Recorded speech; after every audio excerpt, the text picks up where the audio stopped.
রাষ্ট্র সংস্কার না হওয়া পর্যন্ত নির্বাচন হবে না বলে দাবি জানিয়েছে বৈষম্য বিরোধী ছাত্র আন্দোলন। সন্ধ্যায় কিশোরগঞ্জে ছাত্র জনতার মত বিনিময় সভায় সমন্বয়ক তৌহিদ সিয়াম এ দাবি জানান।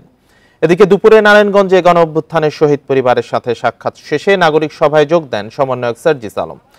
বলেন, শিক্ষার্থীরা বৈষম্যমুক্ত সরকার গঠনের নেতৃত্ব দেবে, ফ্যাসিবাদের বিরুদ্ধে তাদের প্রতিরোধ গড়ে তুলতে হবে। বিকেলে সিলেটের মত বিনিময় সভায় ভারতের সাথে সব অন্যায্য চুক্তি বাতিলের দাবি জানানো হয়।